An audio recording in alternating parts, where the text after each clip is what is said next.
I'm a search and rescue officer for the U.S. Forest Service. I have some stories to tell. I wasn't sure where else to post these stories, so I figured I'd share them here. I've been an SAR officer for a few years now, and along the way I've seen some things that I think you guys will be interested in. I have a pretty good track record for finding missing people. Most of the time they just wander off the path, or slip down a small cliff, and they can't find their way back. The majority of them have heard the old stay where you are thing, and they don't wander far.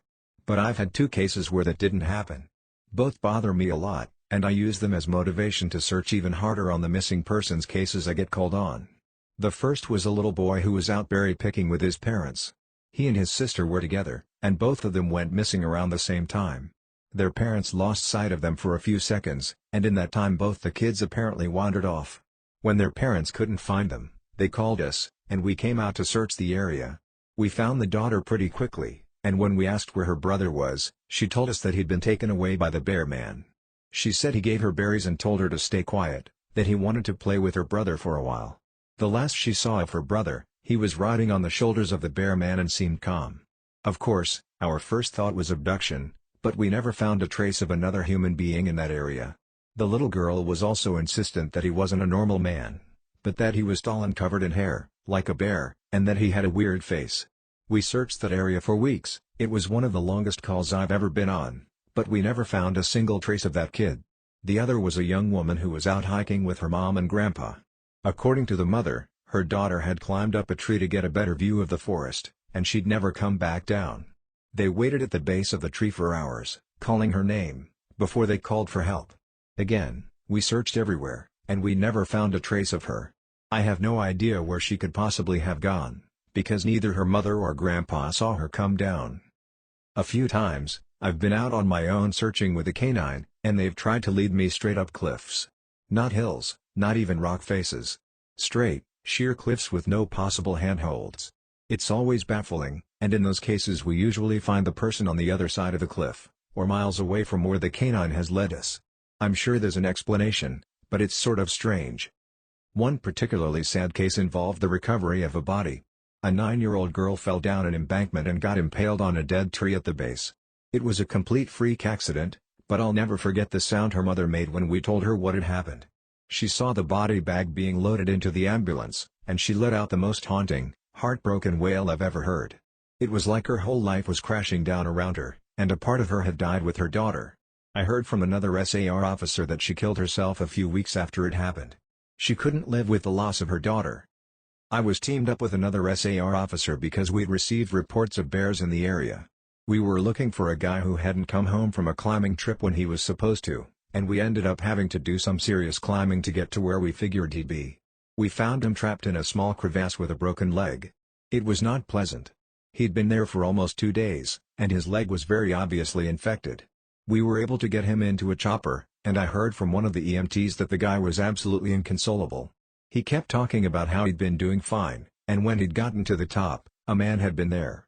He said the guy had no climbing equipment, and he was wearing a parka and ski pants. He walked up to the guy, and when the guy turned around, he said he had no face. It was just blank. He freaked out, and ended up trying to get off the mountain too fast, which is why he'd fallen. He said he could hear the guy all night, climbing down the mountain and letting out these horrible muffled screams. That story bothered the hell out of me. I'm glad I wasn't there to hear it. One of the scariest things I've ever had happen to me involved the search for a young woman who'd gotten separated from her hiking group. We were out until late at night, because the dogs had picked up her scent. When we found her, she was curled up under a large rotted log. She was missing her shoes and pack, and she was clearly in shock. She didn't have any injuries, and we were able to get her to walk with us back to base ops. Along the way, she kept looking behind us and asking us why that big man with black eyes was following us. We couldn't see anyone, so we just wrote it off as some weird symptom of shock. But the closer we got to base, the more agitated this woman got. She kept asking me to tell him to stop making faces at her. At one point she stopped and turned around and started yelling into the forest, saying that she wanted him to leave her alone. She wasn't going to go with him, she said, and she wouldn't give us to him. We finally got her to keep moving, but we started hearing these weird noises coming from all around us. It was almost like coughing, but more rhythmic and deeper. It was almost insect-like. I don't really know how else to describe it.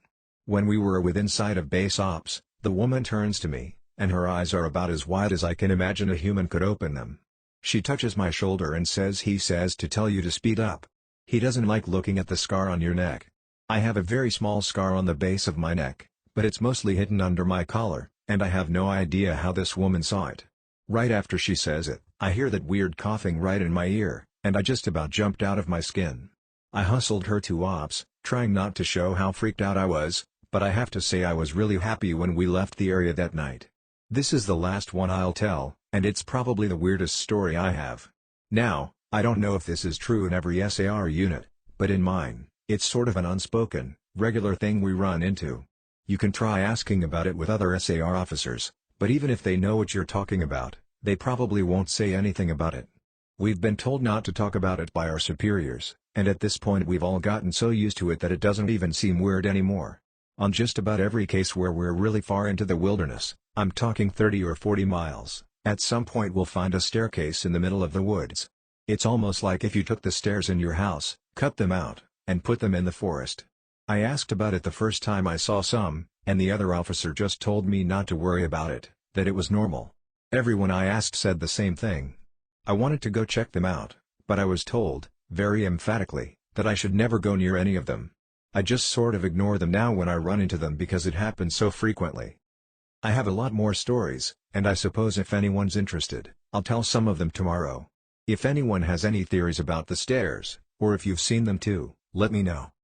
So I logged back on tonight and was blown away by the staggering amount of interest this seems to have generated. First off, I'll address a few things that you guys have brought up. There's been an overwhelming amount of people mentioning the similarity between some of my stories and those of David Polide. I assure you I'm not trying to rip him off in any way, I've got nothing but respect for the guy. He's actually what inspired me to write this, because I can verify a lot of the things he talks about. We do have a lot of these strange missing persons cases, and most of the time they aren't solved. Either that, or we find them in places they have no business being. I personally haven't been on many calls like that, but I'll share a few that I've seen, and a story my friend told me that relates to this. There was a lot of feedback about the stairs, so I'll touch on that briefly here, and I'll also include a story. They come in a variety of shapes, sizes, styles, and conditions. Some are pretty dilapidated, just ruins, but others are brand new. I saw one set that looked like they came from a lighthouse. They were metal and spiral, almost old-fashioned. The stairs don't go up infinitely, or farther than I can see, but some sets are taller than others. Like I said before, just imagine the stairs in your house, as if someone cut and pasted them in the middle of nowhere. I don't have any pictures, it's never really occurred to me to try again after the first time, and I don't really feel like risking my job over it. I'll try again in the future, but I can't really promise anything. A few people expressed confusion about the guy who ran into the man with no face. Just to clarify, when the climber ascended and reached the top of this peak, he saw another man in a parka and ski pants. This was the man with no face. Sorry about the confusing wording of that story, I'll try to avoid that in the future. Alright, on to the new stories. As far as missing persons go, I'd say about half the calls I get are related to that. The others are rescue calls, people who fall down cliffs and hurt themselves, get injured by fire. You wouldn't believe how often this happens, mostly drunk kids, get bitten or stung by animals or insects. We're a tight team, and we have veterans who are excellent at finding signs of lost people. That's what makes these cases where we never find any trace of them so frustrating. One in particular was upsetting for all of us, because we did find a trace of them, but it just led to more questions than answers. An older man had been hiking alone on a well-established trail, but his wife called to say that he hadn't come home when he should have. Apparently he had a history of seizures, and she was worried that he hadn't taken his medication and had suffered one out on the trail. Before you ask, I have no idea why he thought it was okay to go out alone, or why she didn't go with him. I don't ask about that kind of thing because past a certain point, it really doesn't matter. Someone is missing, and it's my job to find them. We went out on a standard search formation, and it wasn't long before one of our vets found signs that the guy had gone off the trail. We grouped up and followed him, spreading out in a fan to make sure we were covering as much ground as possible. Suddenly, a call comes over the radio telling us to all head back to the vet's location, and we come right away, because this usually means the missing person is injured, and we need a full team to help get them out safely. We meet back up, and the vet is just standing at the base of a tree with his hands on the sides of his head. I ask my buddy what's going on, and he points up into the branches of this tree. I almost couldn't believe what I was seeing, but there's a walking stick dangling from a branch at least 30 feet off the ground. The little strap thing on the handle has been looped around the branch, and it's just hanging there. There's no way the guy could have tossed it up that far, and we don't see any other signs that he's still in the area. We call up into the tree, but it's obvious no one's in it. We're all just sort of left scratching our heads. We keep searching for the guy, but we never find him. We even bring our canines out, but they lose his scent long before this tree.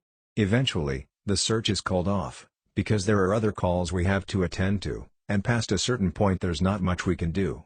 The guy's wife called us every day for months, asking if we'd found her husband, and it was heartbreaking to hear her get more and more hopeless each time. I'm not sure why this call in particular was so upsetting, but I think it was just the sheer improbability of it. That and the questions that were raised. How the hell had this guy's cane ended up there? Did someone kill him and toss that up there as some weird trophy? We did our best to find him, but it was almost like a taunt. We still talk about that one from time to time. Missing kids are the most heartbreaking.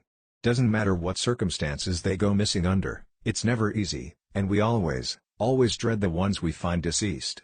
It's not common, but it does happen. David Pauly talks a lot about kids SAR teams find in places they shouldn't be, or couldn't be. I can honestly say I've heard about this kind of thing happening more than I've seen it, but I'll share one of the ones that I think about a lot that I witnessed personally. A mother and her 3 kids were out for a picnic in an area of the park that has a small lake. One is 6, one is 5, and the other is about 3. She's watching them all really closely, and according to her, she never lets them out of her sight at any time. She never saw anyone else in the area either, which is important. She packs their stuff up and they start to head back to the parking area. Now, this lake is only about 2 miles into the woods, and it's on a very clearly established trail. It's almost impossible to get lost getting from the parking area to it, unless you're deliberately going off the path like an imbecile. Her kids are walking in front of her, when she hears what sounds like someone coming up the path behind her. She turns around, and in the 4 or so seconds she's not looking, her 5-year-old son vanishes. She figures he's stepped off the trail to pee or something, and she asks her other 2 where he went. They both tell her that a big man with a scary face came out of the woods next to them, took the kid's hand, and led him into the trees. The 2 remaining kids don't seem upset, in fact she says later that it seems like they've been drugged. They're sort of spacey and fuzzy. So of course, she freaks out, starts looking frantically in the area for her kid. She's screaming his name, and she says at one point she thinks she heard him answer her. Now obviously she can't go blindly running into the woods, she's got the other 2 kids, so she calls the police and they send us out immediately.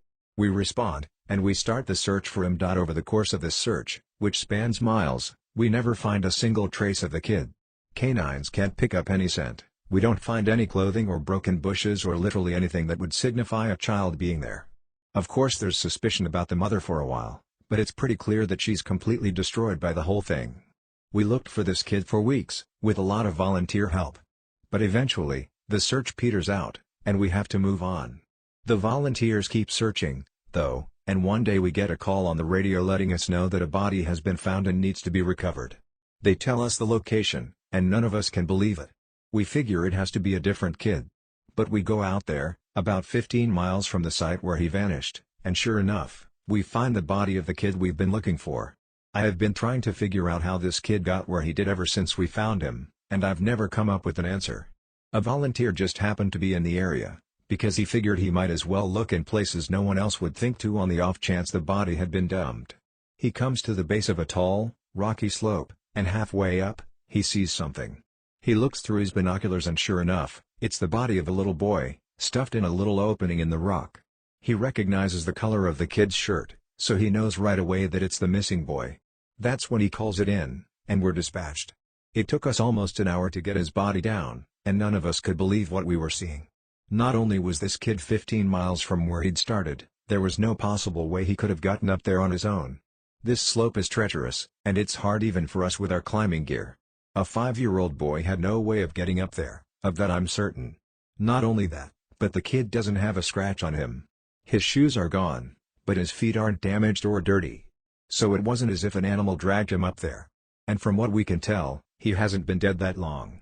He'd been out there over a month by that point, and it looked like he'd only been dead for, at most, a day or 2. The whole thing was unbelievably strange, and was one of the most disconcerting calls I've ever been on. We found out later that the coroner determined the kid had died from exposure. He'd frozen to death, probably late at night 2 days before we found him. There were no suspects, and no answers. To date, it's one of the weirdest things I've ever seen. One of my first jobs as a trainee was a search op for a 4-year-old kid that had gotten separated from his mom. This was one of those cases where we knew we were gonna find him because the dogs were on a strong scent trail, and we saw clear signs that he was in the area. We ended up finding him in a berry patch about half a mile from where he'd been last seen. Kid wasn't even aware that he'd wandered that far. One of the vets brought him back, which I was glad for because I'm really not good with kids, and I find it hard to talk to them and keep them company. As my trainer and I are headed back, she decides to take me on a detour to show me one of the hot spots where we tend to find missing people. It's a natural dip in the land near a popular trail, and people will usually move downhill because it's easier.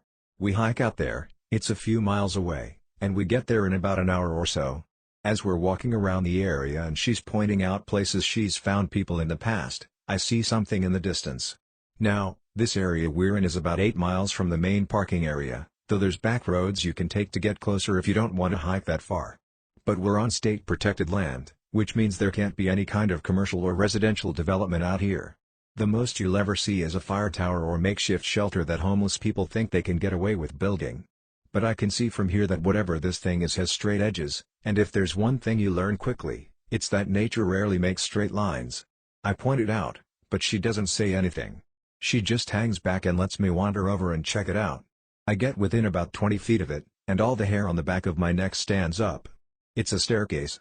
In the middle of the fucking woods. In the proper context, it would literally be the most benign thing ever. It's just a normal staircase, with beige carpet, and about 10 steps tall. But instead of being in a house, where it obviously should be, it's out here in the middle of the woods. The sides aren't carpeted, obviously, and I can see the wood it's made of. It's almost like a video game glitch, where the house has failed to load completely and the stairs are the only thing visible. I stand there, and it's like my brain is working overtime to try and make sense of what I'm seeing. My trainer comes and stands next to me, and she just stands there casually, looking at it as if it's the least interesting thing in the world. I ask her what the fuck this thing is doing here, and she just chuckles. Get used to it, rookie. You're gonna see a lot of them. I start to move closer, but she grabs my arm. Hard. I wouldn't do that, she says. Her voice is casual, but her grip is tight, and I just stand there looking at her. You are gonna see them all the time, but don't go near them. Don't touch them, don't go up them. Just ignore them. I start to ask her about it, but something in the way she's looking at me tells me that it's best if I don't. We end up moving on, and the subject doesn't come up again for the rest of my training. She was right, though. I'd say about every 5th call I go on, I end up running across a set of stairs. Sometimes they're relatively close to the path, maybe within 2 or 3 miles. Sometimes they're 20, 30 miles out, literally in the middle of nowhere, and I only find them during the broadest searches or training weekends. They're usually in good condition, but sometimes it looks like they've been out there for miles. All different kinds, all different sizes. The biggest I ever saw looked like they came out of a turn-of-the-century mansion, and were at least 10 feet wide, with steps leading up at least 15 or 20 feet. I've tried talking about it with people, but they just give me the same response my trainer did. It's normal. Don't worry about it, they're not a big deal, but don't go close to them or up them. When trainees ask me about it now, I give them the same response. I don't really know what else to tell them. I'm really hoping someday I get a better answer, but it hasn't happened yet. This is another one that was less spooky and more sad. A young man went missing late in winter, when realistically no one should be going that far out onto the trails. We close a lot of them, but some remain open year-round, unless there's a shitload of snow. We did an op for him, but we had about 6 feet of snow on the ground. It was an unusually heavy snow year, and we knew it wasn't likely that we'd find him until spring when the thaw came. Sure enough, when the first big thaw came, a hiker reported a body a little ways off the main trail. We found him at the base of a tree, in a pile of melted snow. I knew right away what had happened, and it scared the living shit out of me. Most of you who ski or snowboard, or spend any amount of time on a mountain, will probably have guessed too. When snow falls, it doesn't collect as thick in the areas beneath the branches. It happens most with fir trees, because they have a sort of closed umbrella shape. So what you end up with is a space around the base of a tree that's filled with a mixture of loose, powdery snow, air, and branches. They're called tree wells, and they're not immediately obvious if you don't know what you're looking for. We put up signs in the welcome center, big ones, letting people know how dangerous they are, but every year that we get an unusual amount of snow, at least one person doesn't read them, or doesn't take the warning seriously, and we find out about it in spring. My best guess is that this young man was hiking and got tired, or maybe a cramp from walking in the deep snow. He went to go sit at the base of the tree, not knowing that there was a tree well, and fell in. He got stuck with his feet up, and the surrounding snow caved in around him. Unable to free himself, he suffocated. It's called snow immersion suffocation, and it doesn't usually happen except in really deep snow. But if you get stuck in a weird position, like this guy did, even 6 feet of snow can be lethal. What scared me the most was imagining how he must have struggled. Upside down, in the freezing cold, he didn't die quickly. The snow would have formed a dense, heavy pile on top of him, and it would have been literally impossible to get out. As it got harder to breathe, he would have known what was happening. I can't even imagine what he was thinking in his last moments. A lot of my less outdoorsy friends want to know if I've ever seen the goat man while I've been out on calls. Unfortunately, or I guess fortunately, I've never had anything quite like that happen. I guess the closest was the whole black-eyed man thing, but I didn't see anything. However, there was one call where I had something kind of similar happen, but I'm not sure I'm willing to chalk it up to the goat man. We'd gotten a report that an older woman had fainted along one of the trails, and needed assistance getting back down to the main area. We hike up to where she's at, and her husband is just beside himself. He runs, well, I guess more jogs, to us, and tells us that he was a little ways off the trail looking at something when his wife starts screaming behind him. He runs back to her and she's passed out on the trail. We get her on a backboard, and as we're getting her down to the welcome center, she comes to and starts screaming again. I calm her down and ask her what happened.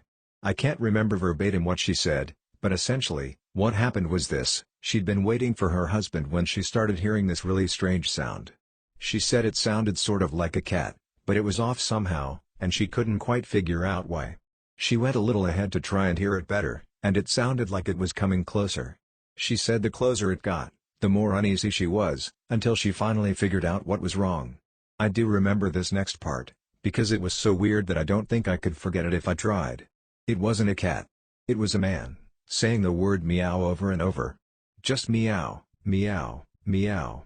But it wasn't a man, it couldn't have been, because I've never heard a man make his voice buzz like that. I thought my hearing aid was going out, but it wasn't. I adjusted it and it still sounded all buzzy. It was awful. He was coming closer, but I couldn't see him. And the closer he got, the more scared I was, and the last thing I remember was a shape coming out of the trees. I guess that's when I fainted. Now, obviously I'm a little perplexed as to why a guy would be out in the fucking woods chanting meow, meow at people. So once we get down the mountain, I tell my superior that I'm gonna go search the area to see if I can find anything. He gives me the go-ahead, and I grab a radio and hike back to where she fainted. I don't see anyone, so I keep going about a mile more, and when I head back I go off the trail, to see if I can figure out where she saw him coming from. It's almost sunset by this point, and I don't have any desire to be out at night alone, so I just sort of write it off and make a mental note to check it out again tomorrow. But as I'm headed back, I start to hear something in the distance. I stop, and I call out for anyone in the immediate area to identify themselves. The sound didn't come closer or get louder, but it sounded exactly like a man saying meow, meow in this really odd monotone. As comical as it makes it sound, it was almost like that guy on South Park with the electrolarynx, Ned. I go off the trail in the direction I think it's coming from, but I never seem to get closer. It's almost like it's coming from all directions. Eventually, it just sort of fades out, and I ended up going back to the welcome center. I didn't get any further reports like that, and even though I went back to that area, I never heard that exact sound again. I suppose it could have been some stupid kid out there fucking with people, but even I have to admit it was weird. Alright, so the common questions I found you all had. I am not comfortable talking about where exactly I work, unfortunately. In all reality, some of the things I've mentioned here could get me in a lot of trouble or fired, so it's best if I just don't discuss too much. I will say that I'm in the United States, and in an area that is comprised of a great deal of wilderness. We're talking hundreds of miles of thick forest, with a mountain range and a few lakes. There is still a great amount of interest in the stairs, and luckily for you guys my friend has a story that I think you'll all be very interested in. I'll go into that more at the end of this update. As for whether or not I have ever thought of asking my superiors about them, I have, but again, I don't want to risk my job. However, One of my former superiors no longer works as an SAR officer, and it's possible that he may be willing to talk to me about it. I'll be speaking to him later in the week, and I will let you all know what comes of that. As far as advice on becoming an SAR officer goes, I think the best advice I can give is to contact your local Forest Service office and see if they offer in-training courses, or what the qualifications are. I've been doing this for years, and I started out as a volunteer helping on SAR operations. It's a great job, despite the occasional tragic situations, and I wouldn't want to do anything else. Alright, let's move on to the stories. The first happened on a case that I went out on right after I got out of training, and was still pretty new to everything. Before I took this job, I was a volunteer, so I had a basic idea of what to expect, but on those calls you're mostly dealing with finding lost people after vets have found signs of them. As an SAR officer, you go out for all kinds of cases, from animal bites to heart attacks. This case got called in early in the morning, from a young couple who were up on one of the trails that goes by the lake. The husband was completely hysterical, and we couldn't really figure out what was going on. We could hear the woman screaming in the background, and he was begging us to come up there right away. When we get there, we see him holding his wife, and she has got something in her arms. She's screaming these awful, almost animal-like screams, and he's sobbing. He sees us and he screams at us to help them, to please get an ambulance up there. Now obviously we can't just drive an ambulance up the walking path, so we ask him if his wife needs help, or if she can walk on her own. He's still hysterical, but he manages to tell us that it's not his wife that needs help. I go over while one of the vets tries to calm him down, and I ask the wife what's going on. She's rocking, holding something, and just shrieking, over and over. I crouch down and see that whatever she's holding, it's covering her with blood. That's when I notice the sling on her front and my heart sinks. I ask her to tell me what's going on, and I sort of pry her arms gently open so I can see what she's holding. It's her baby, obviously dead. His head is caved in on one side, and he's covered in scratches. Now, I've seen dead bodies before, but something about this whole situation hits me hard. I have to take a second to compose myself, and I get up and go get one of the other vets, who's standing by. I tell him that it's a dead kid, and he sort of pats my shoulder and tells me he'll deal with it. It took us over an hour to get this woman to let us see her kid. Every time we try to take him from her, she flips out and tells us we can't have him, that he'll be okay if we just leave her alone and let her help him. But eventually, one of the vets manages to calm her down, and she gives us the body. We took it back to the med area, but when the EMTs showed up, they told us that there was never any hope of saving the kid. He died instantly from the trauma to his head. I was good buddies with one of the nurses who met them at the hospital, and she told me later what had happened. Turns out the couple had been walking with the baby in the sling, and they stopped because the kid was fussing. The dad takes the kid and is holding him, looking out over this little gully by the path. The mom comes to stand next to him, but she ends up stepping on a loose patch of soil, and she trips. She falls into the dad, who drops the kid, who ends up falling about 20 feet down this little gully onto the rocks at the bottom. The dad climbed down and recovered the kid, but he'd fallen right on his head, and was dead by the time he got there. The baby was only about 15 months old. It was a total freak accident, a series of events that coalesced into the worst possible outcome. Probably one of the more awful calls I've been on. I haven't seen a lot of animal bites in my time as an SAR officer, mostly because there aren't that many animals that come around the area. While there are bears in the area, they tend to stay pretty far away from people, and sightings are highly unusual. Most of the animals you'll see are small ones, like coyotes, raccoons, or skunks. What we do see frequently, though, are moose. And let me tell you, moose are nasty fuckers. They'll chase after anything for any reason, and God help you if you get in between a female and its baby. One of the more amusing calls was of a guy who'd gotten chased down by an absolutely massive male moose, and was stuck up a tree. Took us almost an hour to get him down, and when he was finally on solid ground again, he looks at me and says, "God damn. Them fuckers is big up close." I guess that's not really a scary story, but we still laugh about that one. I honestly don't know how I'd forgotten this story, but it is, by far, the scariest thing that's happened to me. I guess maybe I've tried so long to forget about it that it just didn't come to mind right away. As someone who spends literally all of their time in the woods, you don't ever want to let yourself get scared of being alone, or out in the middle of nowhere. That's why when you have experiences like this, you tend to just forget about them and move on. This is, to date, the only thing that's ever made me really seriously consider if this job is the right one for me. I don't really like talking about it much, but I'll do the best I can to remember it all. As I recall, this took place right at the end of spring. It was a typical lost child call. A 4-year-old girl had wandered away from her family's campsite, and had been missing for about 2 hours. Her parents were completely despondent, and told us what most parents do: "My kid would never wander away, she's so good about staying close, she's never done anything like this before." We assure the parents that we'll do everything we can to find her, and we spread out on a standard search formation. I was partnered with one of my good buddies, and we were sort of casually holding conversation while we hiked. I know it sounds callous, but you do sort of become desensitized when you've done this long enough. It becomes the norm, and I think to a certain extent you have to learn to desensitize yourself in order to work this job. We search for a good 2 hours, going well beyond where we think she'd be, and we come out of a small valley when something makes us both stop in unison. We freeze and look at each other, and there's almost a sensation like a plane depressurizing. My ears pop, and I have this odd sensation of having dropped about 10 feet. I start to ask my buddy if he felt that, but before I can, we hear the loudest sound I've ever heard in my life. It's almost like a freight train passing directly by us, but it's coming from every direction at once, including above and below us. He screams something to me, but I can't hear him over this deafening roar. Understandably freaked out, we look all around us, trying to find the source of the sound, but neither of us sees anything. Of course, my first thought is a landslide, but we're not near any cliffs, and even if we were, it would have hit us by now. The sound goes on, and we're trying to yell to each other, but even standing close together we can't hear anything but this sound. Then, as suddenly as it starts, it stops, like someone threw a switch and cut it off.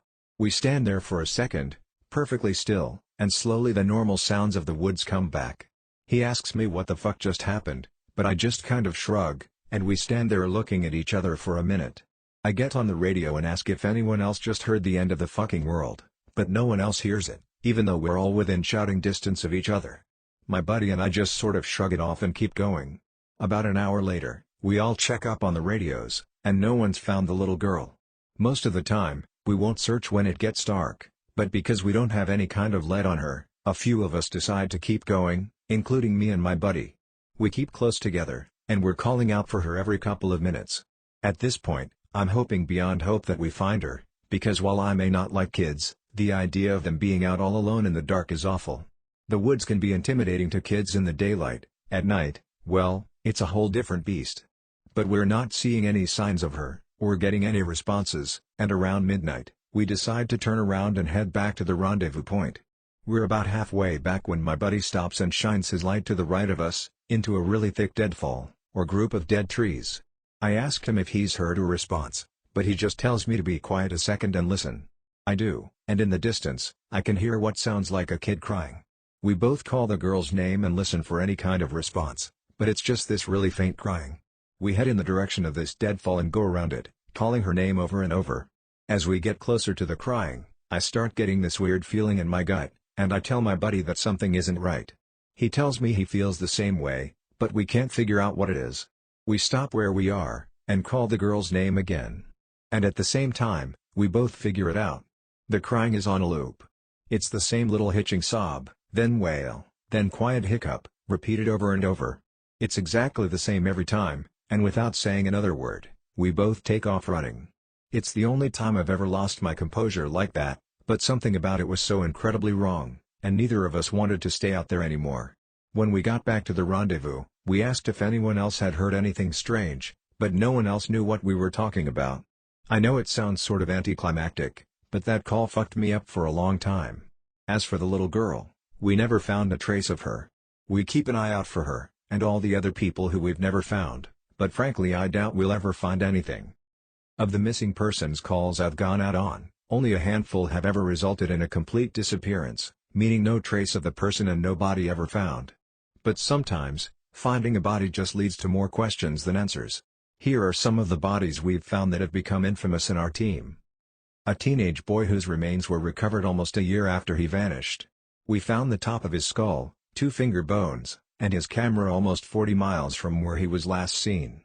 The camera, sadly, was destroyed.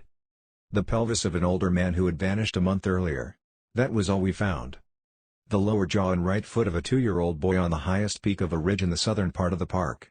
The body of a 10-year-old girl with Down syndrome, almost 20 miles from where she'd vanished. She had died of exposure 3 weeks after going missing, and all of her clothes were intact except for her shoes and jacket. There were berries and cooked meat in her stomach when they did the autopsy. The coroner said it appeared as if someone had been taking care of her. There were no suspects ever identified. The frozen body of a 1-year-old baby, found a week after vanishing in the hollow trunk of a tree 10 miles from the area he was seen last. There was fresh milk found in his stomach, but his tongue was gone. A single vertebra and right kneecap of a 3-year-old girl, found in the snow almost 20 miles from the campground her family had been at the previous summer. Now on to a couple of the stories my friend told me. I mentioned that you were all interested in the stairs, and you're in luck. He's had a closer encounter with them. Though he doesn't have any explanation for them, he does have a bit more experience with them than I do. My buddy has been an SAR officer for about 7 years. He started when he was a junior in college, and he had a very similar experience when he first encountered the stairs.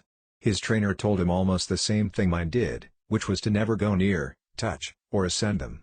For the first year, he did just that, but apparently his curiosity got the better of him, and on one call he broke away from the line and went to go check a set of them out. He said they were about 10 miles from the path where a teenage girl had vanished, and the dogs were following a scent. He was on his own, lagging behind the main group, when he saw a set of stairs off to his left. They looked like they were from a new house, because the carpeting was pristine and white. He said that as he got closer, he didn't feel any different, or hear any weird noises. He was expecting something to happen, like bleeding from his ears or collapsing, but he got right up next to them and didn't feel anything. The only thing, he said, that was odd was that there was absolutely no debris on the steps. No dirt, leaves, dust, anything. And there didn't appear to be any signs of animal or insect activity in the immediate area, which he found strange. It was less like things were avoiding them, and more like they just happened to be in a relatively barren part of the forest. He touched the stairs, and didn't feel anything except that sort of sticky feeling you get from new carpet. Making sure his radio was on, he slowly climbed the stairs. He said it was terrifying, because the way they'd been stigmatized, he wasn't really sure what was going to happen to him. He joked that half of them expected to be teleported to some other dimension and the other half was watching for a UFO to come swooping down. But he got to the top with little event, and he stood there looking around. But, he said, the longer he stood on the top step, the more he felt like he was doing something very, very wrong. He described it as the feeling you'd get if you were in a part of a government building you have no business being in. As if someone was going to come and arrest you, or shoot you in the back of the head, at any second. He tried to brush it off, but the feeling got stronger and stronger, and that's when he realized that he couldn't hear anything anymore. The sounds of the forest were gone, and he couldn't hear his own breathing. It was like some kind of weird, awful tinnitus, but more oppressive. He climbed back down and rejoined the search, and didn't mention what he'd done. But, he said, the weirdest part came after. His trainer was waiting back at the welcome center after the search ended for the day, and he cornered my buddy before he could leave. He said his trainer had this look of intense anger, and he asked what was wrong. "You went up them, didn't you?" My buddy said it wasn't phrased as a question. He asked how his trainer knew. The trainer just shook his head. "Because we didn't find her. The dogs lost her scent." My buddy asked what that had to do with anything. The trainer asked how long he'd been on the stairs, and my buddy said no more than a minute. The trainer gave him this really awful, almost dead-eyed look, and told him that if he ever went up another set of stairs again, he'd be fired. Immediately. The trainer walked away, and I guess he's never answered any of the questions my buddy has asked him about it since. My buddy has been involved in a lot of missing persons cases where there's never been a trace of them found. I mentioned David Polide, and my buddy said he can confirm that those stories are, for the most part, accurate. He said that most of the time, if the person isn't found right away, they're either never found, or they're found weeks, months, or years later, in places they can't possibly have gotten to. One story he told me really stood out that involved a 5-year-old boy with a severe mental disability. The little boy vanished from a picnic area in the late fall. In addition to the mental disability, he was also physically handicapped, and his parents explained over and over that he simply could not have vanished. It was impossible. Someone had to have taken him. My buddy said they searched for this kid for weeks, going miles out of the accepted range, but it was like he'd never been there. The dogs couldn't pick up his scent anywhere, not even in the picnic area where he'd apparently vanished from.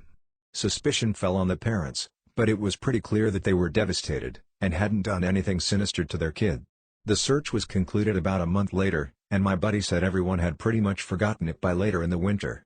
He was out on a training op in the snow, on one of the higher peaks, when he came across something in the snow. He said he saw it from far away at first, and when he got closer, he realized it was a shirt, frozen and sticking part way out of the powder. He recognized it as belonging to the kid, because it had a distinctive pattern. About 20 yards away, he found the kid's body, laying partially buried in the snow. My buddy said there was no way the kid had been dead for any more than a few days, even though he'd been missing for almost 3 months. The kid was curled around something, and when my buddy brushed off the snow to see what it was, he said he almost couldn't believe what he was seeing.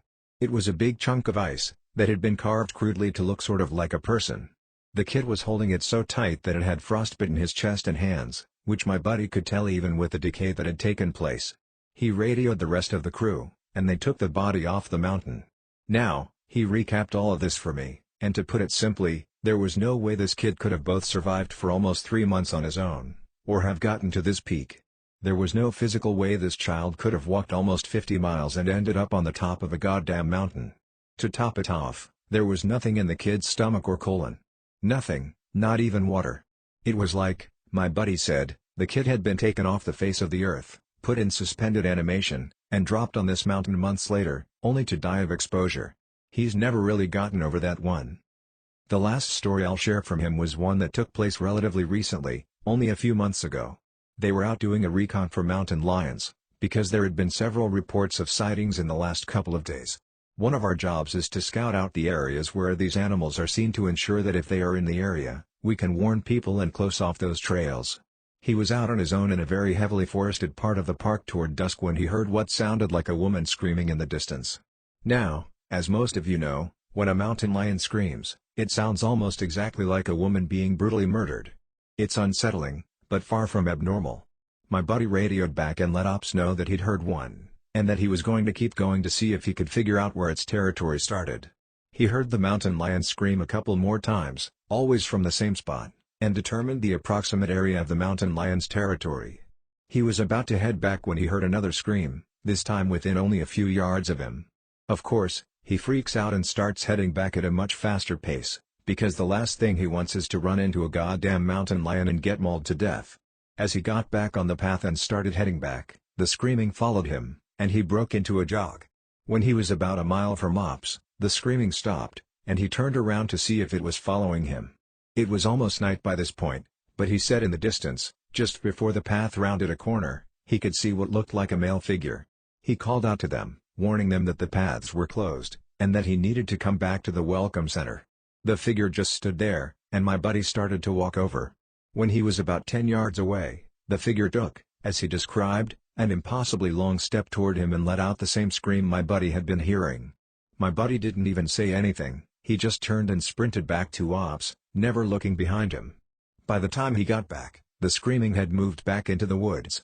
He didn't mention it to anyone else, just said that there was a mountain lion in the area and that they would need to close those paths until the animal could be located and moved. Hey guys! I'm back from my training op, and I have a lot of really interesting stories to share with you. I've got enough that I'm going to break them up into 2 parts, this being the first. I'd love to put them all in one entry, but I just haven't had a chance to write them all down yet. I didn't have anything too crazy happen while I was out there, but we did have one incident with a rookie that I found relevant. Since I'm sure you guys have been waiting for these, I'll just get right into the stories. I'll assign each batch of stories to the person who told them to me. KD is a vet who's been an SAR officer for about 15 years. She specializes in high-elevation mountain rescues, and is widely considered one of the best in her field.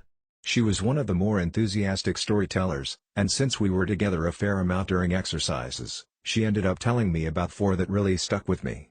The first she told me in response to my asking about her most traumatic calls.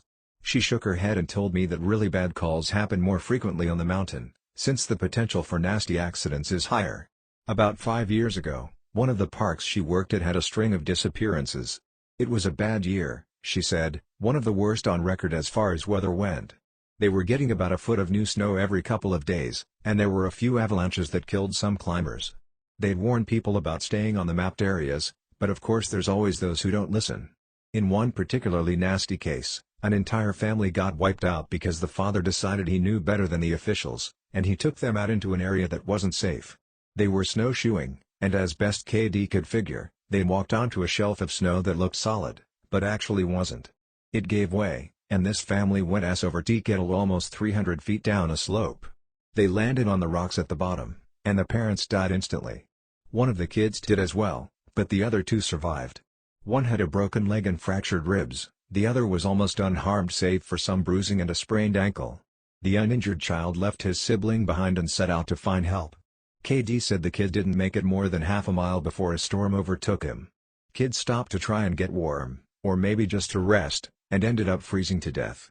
They ended up finding the family with the help of some witnesses who saw them heading out into the wilderness, and she was the one to find the kid who'd frozen to death looking for help. She said it had started to snow, just enough to obscure long-distance vision, but not enough to make searching impossible. She saw a figure sitting in the snow up ahead, and she got to it as quickly as possible. She described, in detail, how as she got closer, she realized first that it was a child, second that they were deceased, and third that they had frozen in one of the most pitiful positions she's ever found a corpse in. The kid was sitting upright, with his knees tucked up against his chest. His arms were curled around them, and his head was tucked up in his coat. When she moved the coat to look at his face, she saw that he'd died crying. His face was twisted, and the tears were frozen on his cheeks. She said it was painfully obvious that the kid was terrified when he succumbed to hypothermia, and as a mother, it broke her heart. She told me, repeatedly, that she hopes the father is burning in hell as we speak. The other traumatic story she told me that stood out, in my mind, was one that happened when she was a rookie. Her team got a report of an experienced climber who hadn't come home the previous day. His wife was convinced that something bad had happened, because he'd never failed to come home on time. They went out looking for him, and had to climb what sounded like some very technically challenging parts of the mountain. They got to a relatively flat area, and Katie started seeing blood in the snow. She followed the trail, and as she went, she started seeing little bits of tissue. She wasn't sure exactly what body part it had come from, but the farther she followed it, the more there was. She follows this blood and tissue trail to a sheltered area under a cliff face, and she finds the climber.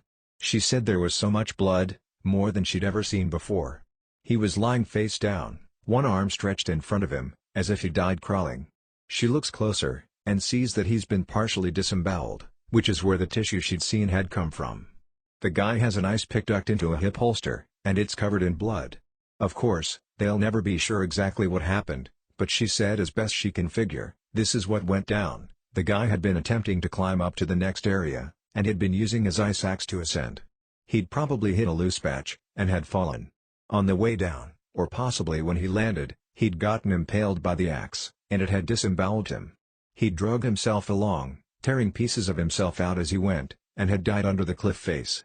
She isn't terribly bothered by gore, but I guess a few of the guys who came to help her remove the body threw up when they turned him over and a good portion of his intestines spilled out. I mentioned to her that I was interested in hearing about any experiences she had with people completely disappearing. Her eyes light up, and she leans in close to me. "Wanna hear a real doozy?" she asks. She tells me about how, when she first started, there was a case that got a lot of attention in the media. A family had been out berry picking in an area of the forest very close to the entrance of the park. They had 2 little boys, both under the age of 5, and at some point during the day, one of them vanishes. There's an absolutely massive search, and they find absolutely nothing. It's another of those cases where it's like the kid was never there in the first place. The dogs just sit down and don't pick up on anything. No trace of the kid is found. The search goes on for about 2 months, but is eventually called off. Fast forward to 6 months later. The family comes back to place flowers at a memorial that's been set up there for the kid. They bring their other son.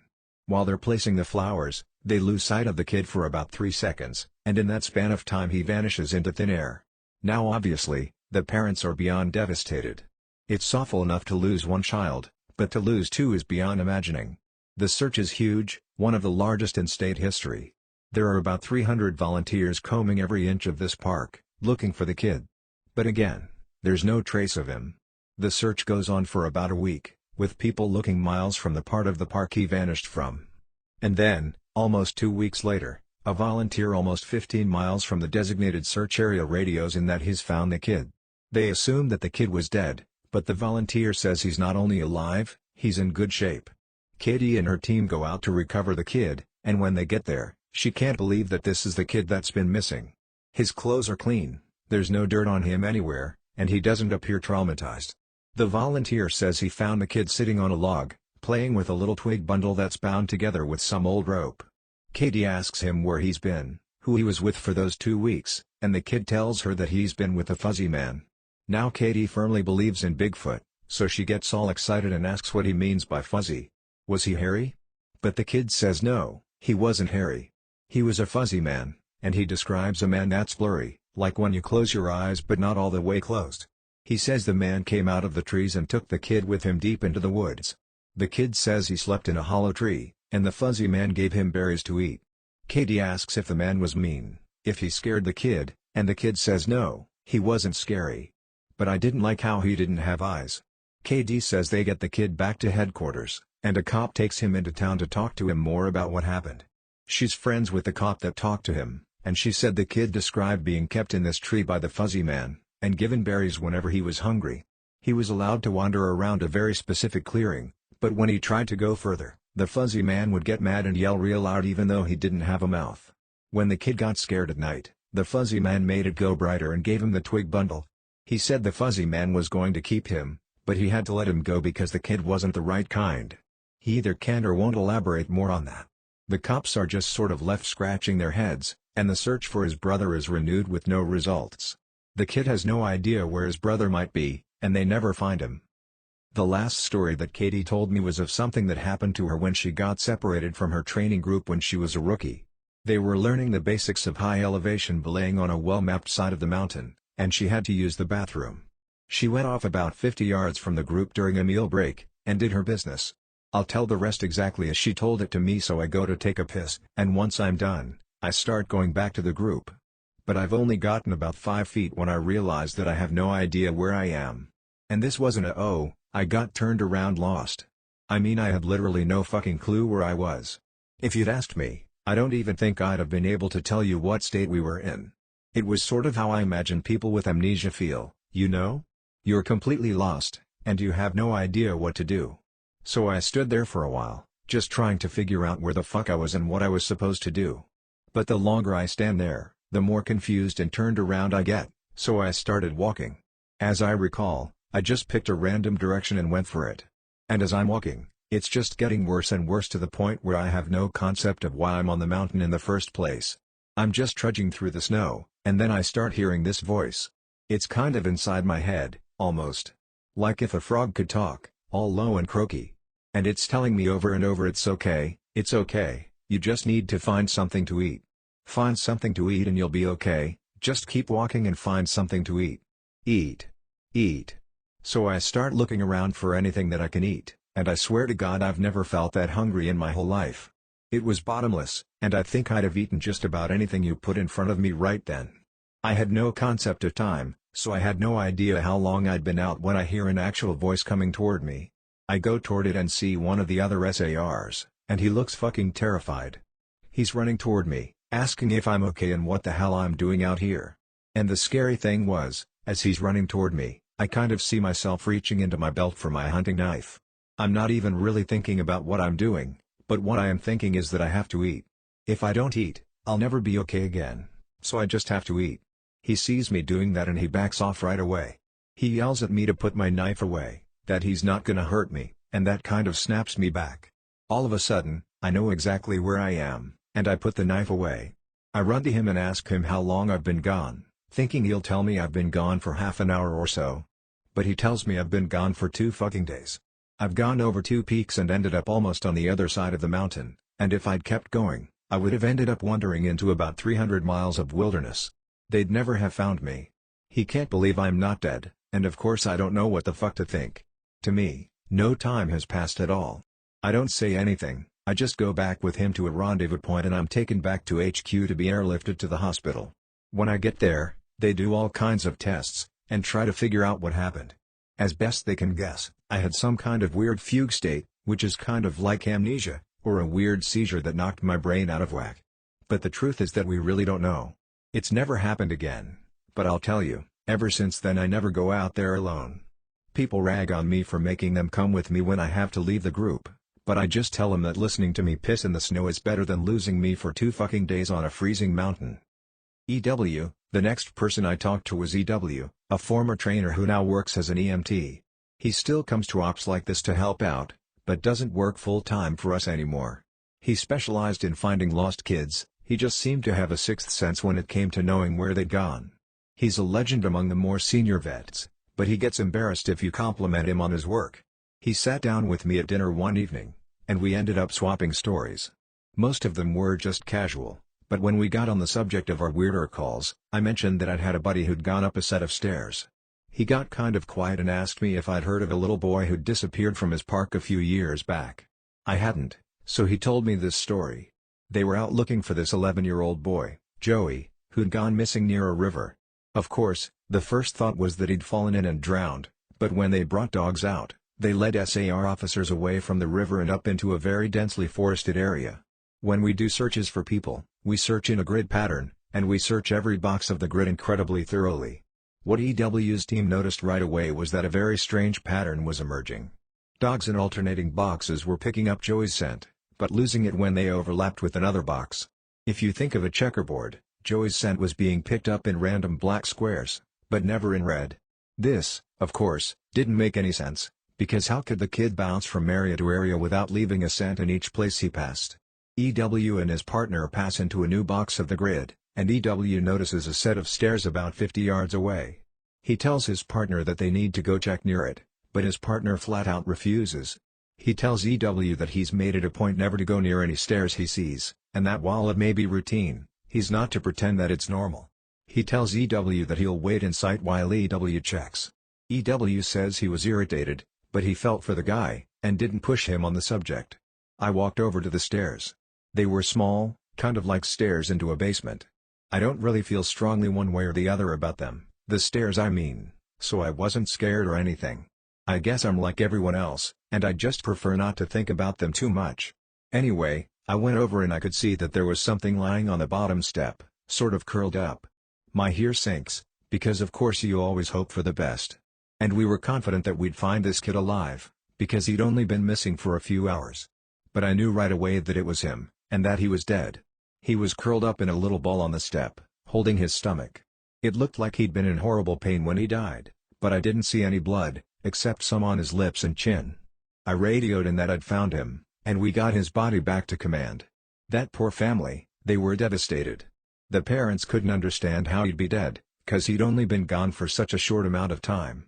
And on top of that we didn't have any obvious cause of death, which just made it worse.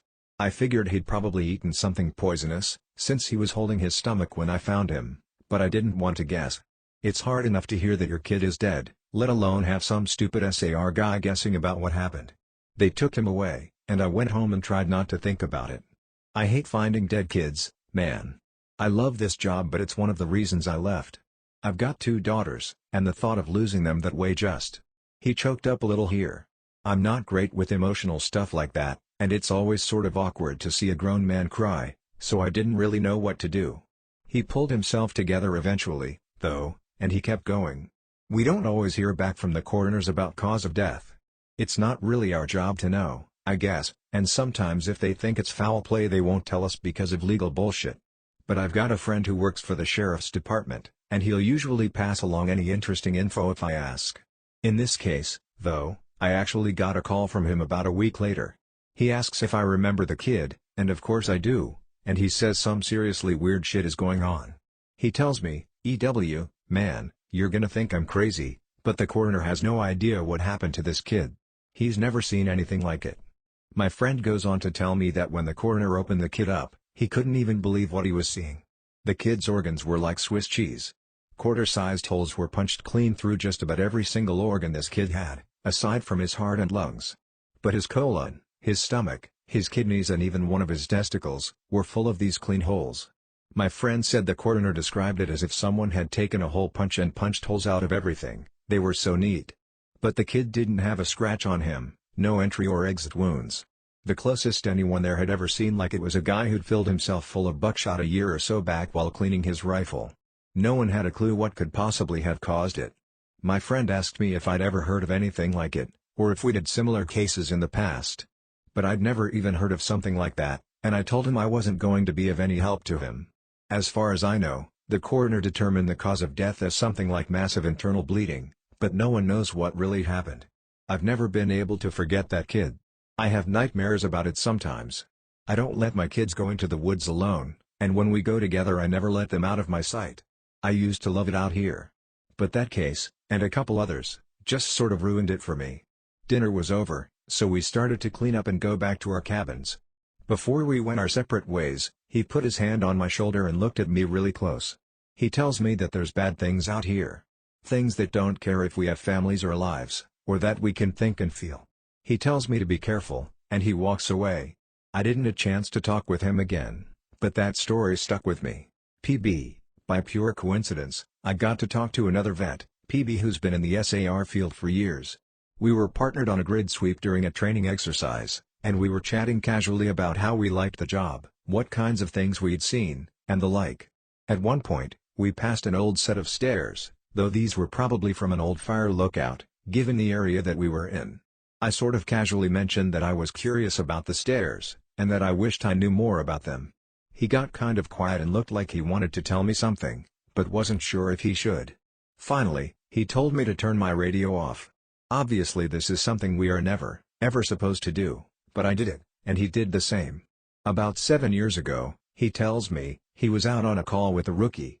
They were in an area of the park that's had a lot of strange reports and events. Disappearances, stories about lights in the forest, odd noises, things like that. The rookie was totally spooked, kept going on and on about things out in the woods. According to PB, the guy wouldn't stop talking about the goat man. Just on and on, goat man this and goat man that. Finally, I told him that there was plenty else to be afraid of out here that was very real, and that he'd better get over this thing with the goat man. The rookie wanted to know what kinds of things I was talking about, and I just told him to shut up and walk. We crested a little ridge and there was a staircase about 10 yards ahead. The rookie stops dead in his tracks and just stands there looking at them. I tell him, "See? That's something you should be afraid of." The rookie asks me what the hell these are doing out here, and for some reason, I just open up and tell him the truth. Or what I've been told is the truth. I could have gotten in a lot of trouble for doing what I did, and I could get in a lot of trouble for repeating it to you. But you're a nice kid, and I want you to stop looking into this. Quit while you're ahead. So I'll tell you what I know, under the condition that you never breathe a word of this to the soups. I told him I wouldn't say a word, and he double-checks that our radios are off. When I first started out, we were a little less tight-lipped about them, and other things that happen out here. We warned people before they were even hired that there was weird shit going on. I guess the Forest Service was tired of having such a massive turnover rate, and they wanted people to know what they were getting into. So they started having people sign these agreements that they wouldn't go to the media about what they were going to see. The FS didn't want to scare people away, so the last thing they needed were spooked rookies running off to the media with stories of ghosts and haunted stairs. But eventually, they found that the agreements weren't necessary. People not only didn't want to talk about what they saw, they wouldn't. A few times, media tried to talk to people when kids or hikers would disappear, and no one would say a word. I can't really explain it. I guess we just don't really want to admit anything is wrong. This is our job, to be out in the woods every single day. We don't need to be spooked, and the best way to avoid that is to pretend like everything's okay. So I'll tell you everything I can think of, and after that, I'm done talking about it for good. And I expect you not to bring it up around me, ever. The stairs have been out here as long as the parks have existed. We have records going back decades describing them. Sometimes people go up them, and nothing happens. Other times. Look, I really don't like talking about this, but sometimes, really bad shit happens. I saw one guy get his hand sliced clean off when he got to the top step. He reached out to touch a tree branch, and it happened so fast. 1 second his hand was there, and the next it was gone. Completely clean wound. We didn't find his hand, and the guy almost died. Another time, a woman touched one of the stairs, and a blood vessel in her brain exploded. Literally exploded, like a water balloon. She sort of stumbled down and came over to me, and all she got out was "I think something is wrong with me." She dropped like a sack of flour, dead before she hit the ground. I'll never forget the way the blood leaked into the inside of her eye. Before she died, I watched it turn red. I watched it happen and there wasn't a single thing I could do to help. We warn people not to go anywhere near them, but there's always at least one idiot who does. And even if nothing happens to them, something bad always happens. Kids go missing as we're on their trail. Someone dies the next day, cut in half in a completely safe part of the park. I don't know why, but something bad always happens. I don't know exactly why they're out here, but it doesn't matter. They're here, and if we were smart, we'd tell our new officers exactly what they're capable of. We were both quiet for a little while. I was afraid to talk because I wasn't sure if he was done. He looked like he wanted to say something else. Finally he spoke up again. "Have you ever noticed how you can't find the same ones twice?" I nodded, expecting him to continue. But he just stayed quiet, walking alongside me, and eventually he started a story about the biggest deer he'd ever seen in the park. I didn't bring up the subject again, and I didn't press him for any more stories. He dropped out of the op the next day. Apparently he left before the sun came up. He said he was sick. None of us have heard from him since he left. A firefighter who was helping us at the training op told me about a call he'd gone on, supposedly to help rescue a kid from an absolutely massive tree. He said they didn't give him details, just that they needed him to come out and help because they lacked the proper equipment. He'd been called out specifically because this thing was so huge that the SARs didn't feel safe trying to climb it. He'd been a tree trimmer before joining the VFD, so it was easy enough for him to grab his old equipment and come help out. He was led out about 2 miles, and the team stopped at one of the biggest trees in the area and pointed up.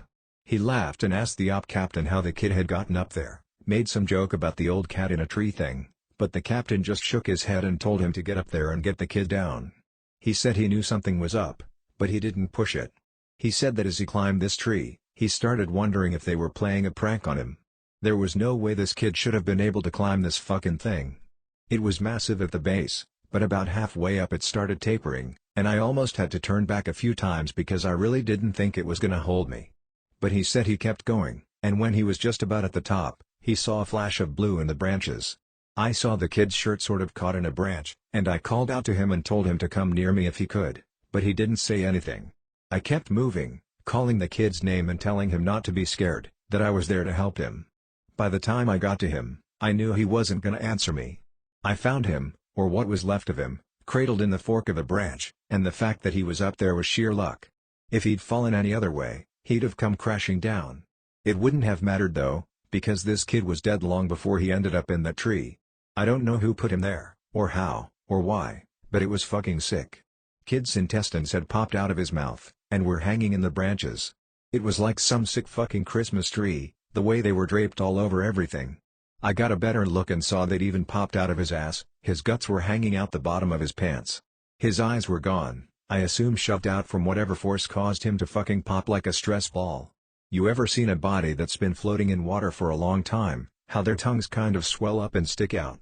His was like that. I remember because there were flies crawling all over it. I think I must have gone into shock, because... man, I just pushed that kid down with a stick I broke off a branch. Just kind of poked him until he fell. I don't know why I did that. I almost lost my job because of that. But man, the thought of hauling that kid down over my shoulder the whole way, gathering his guts up and coiling them around me like rope so they wouldn't get snagged. I couldn't do it. I've seen a lot of dead kids. More than I'd ever admit. I've seen a kid who hid in a full bathtub during a house fire, boiled him alive, turned him into literal soup. But this. I don't know what did this, but the thought of touching that kid's body made me feel like I was gonna lose my mind. I heard him hit the ground and I figured everyone would freak out, but they knew he was dead when they sent me up there. They didn't say anything, but they didn't shout or freak out or anything. I got to the bottom and I started to get up in the captain's face, asking him who he thought he was sending me up there when they knew damn well the kid was dead. But he just told me it was none of my concern, and thanked me for getting the evidence down. I remember he said that. I remember it specifically because it was so weird to hear it phrased that way. The evidence. Like he wasn't even a person. Like he'd never been a little kid who got lost and had something fucking unspeakable happen to him. The captain had a crew lead me back out of the woods, but he and 2 others stayed behind, and I thought that was weird. Why wouldn't they have me help get the kid out? I tried asking, but the guys leading me out just told me they couldn't discuss an open case. I asked him what he thought had happened to the kid, and he got really pensive and thought about it for a bit. I would have said a crush injury, based on how his guts came out like that, but with those injuries you see massive contusions under the skin, obvious trauma. This wasn't like that. It was almost like that kid got caught in a big vacuum and had his guts sucked out. But even then, there was no trauma. None at all. It bothers me, man. It bothers the hell out of me. One of the vets at the training op reads NoSleep, and he recognized my stories. He knows me pretty well, and we've swapped stories before. He asked if he could share something he's noticed about the stairs, and some thoughts he had. I'm really glad you decided to share these. I think it's important that people be aware of what's out there, especially since the Forest Service is doing such a good job at covering it all up. I asked him what he meant. What do you mean? What do I mean? The lack of any kind of media attention? No coverage of missing kids, or bodies found miles from where they got lost in the first place? David Pauline hit this right on the head. The FS is doing everything they can to keep people coming here, even if it isn't safe. I mean, to be fair, it's not like these things happen every day. But the numbers add up, and it's worth looking into. Especially the stairs. I was surprised you didn't mention the flipped ones. I didn't know what he was talking about. I couldn't remember him ever talking about something like that. He seemed somewhat incredulous. Dude, I can't believe you've been on this long without seeing them. No one told you about them? I shrugged and asked him to elaborate. Well, there's the normal stairs, the ones that pop up when we're out a ways. I know you know about them. But sometimes I've run across ones that are flipped upside down. I guess it would be like if you had a dollhouse, and the stairs were a separate piece. Now take that, flip it upside down so the top step is stuck in the dirt, and put it out in the woods. They're like that. I don't see them as often, but they're odd, to say the least. Makes me think of footage taken after a tornado, when houses are all blown apart and random things are left standing, like chimneys and garden walls. Those ones freak me out more than the normal ones because I can't really write those off as easily. I don't scare very easily, like most of us who work out here, but that idea stuck with me, and it bothers me. I'm going to try and find more out about them. He also mentioned how many people were bothered by the guy with no face. He got really excited and told me he'd seen something similar. I was out on a training exercise a few years ago. I was camped out in my tent and I heard someone walking around outside of camp. We're told not to wander far, which you know, so I wondered if maybe it was a rookie who'd gotten up to pee and couldn't find his way back. Remember that guy in our group a few years back who almost fell off the damn mountain? Well, I'm paranoid about that happening again, so I got up to see what was going on. I went to the edge of camp and I called to whoever it was and told them that camp was this way. But they kept going back out into the woods, so I went after them. I know it was stupid, but I was half asleep and I just really didn't want to deal with some idiot getting hurt. I followed this thing on a dead straight course for about a mile, and then it stopped on the edge of a little river. I could see the outline of it because the water was reflecting the moon, and it looked just like an ordinary guy. He had a pack on, and it looked like he was facing me. I asked if he was okay, if he needed help, and he cocked his head like he didn't understand me. I always have my pocket knife on me, and it's got a little thumb light attached to it, so I turned that on and lit up his chest, so I wouldn't blind him. He was breathing slow and deep, so I wondered if he was sleepwalking. I went closer and asked him again if he was okay. I moved the light up, and something didn't seem right, so I stopped. He kept breathing in this real slow, deep breaths, and I sort of figured out gradually that that's what was bothering me. It was like he was pretending to breathe, but not actually doing it. His breaths were too even and deep, and all his movements were exaggerated, like his shoulders going up and his chest moving. I told him to identify himself, and he made this muffled noise. I moved the light up and I shit you not, this guy had no face. Just smooth skin. I freaked out, and I sort of fumbled my light, but I saw him move toward me, but he didn't actually move. I don't know how to explain it, but 1 second he was at the edge of the river and the next he was 5 feet from me. I never looked away or blinked, it was like he moved so fast my brain couldn't keep up. I tripped and fell on my ass and I could see this line open up on his throat. It stretched up to his ears, and his head tilted back and he smiled at me with his throat. There wasn't any blood, just this gaping dark hole, and I swear he smiled at me with his gash in his throat. I got up and I ran as fast as I could back to camp. I couldn't hear him following me, but I felt like he was always right behind me, even though when I looked back I couldn't see him. I calmed down when I got back to camp. The fire was still going and I guess that pack mentality of being with other people made me stop and breathe a little. I waited by the fire to see if he'd follow me there, but I didn't hear anything else for a few hours, so I went back to bed. I know it sounds weird, but the whole thing was just so surreal that it was almost like I immediately wrote it off as my imagination. We were telling ghost stories one night before bed just to scare each other and poke fun at whoever got creeped out. Most of the time it's the rookies, but one woman told a story that actually managed to get under my skin a little bit, and I know the same was true for others. She said it was true, but then again, every ghost story told around a campfire is true. Somehow, though, I don't think she was making it up. It had that ring of truth that only really traumatizing events have. She said that when she was a kid, she and her friend used to go out in the woods behind her house a lot. She lived in northern Maine, where there's a lot of dense, unpopulated national forest. She said the woods up there aren't like they are here. They're so thick in places that the trees block out the sun almost completely. She and her friend grew up there, so they weren't scared of being out there alone, but they did always maintain a sense of caution in certain areas. She said it was never really talked about, but they always knew not to go more than a mile or two beyond their homes. The adults never said why, but it was an unspoken rule that no one ventured out that far. She and her friend made up stories about bears as big as houses that lived out there, and they used to scare each other by hiding and making growling noises while the other searched for them. She said one summer, there was a series of awful storms that blew down a lot of trees, and set one part of the forest a few miles behind her house on fire. Fire crews got it under control, but she said some of them came back not quite the same. It was like they'd been to war. You could tell who'd really gotten scared because they had the same look on their faces. I think it's called shell shock. My friend and I said they were like walking dead people. They didn't smile or say anything if you went up to them, and most of them left town as soon as everything was over. I asked my parents about it, but they said they didn't know what I was talking about. Once everyone was told the woods were safe again, my friend and I decided to try and hike out to where the fire had been. We didn't tell our parents where we were going, and it was pretty exciting to think that we were disobeying them like that.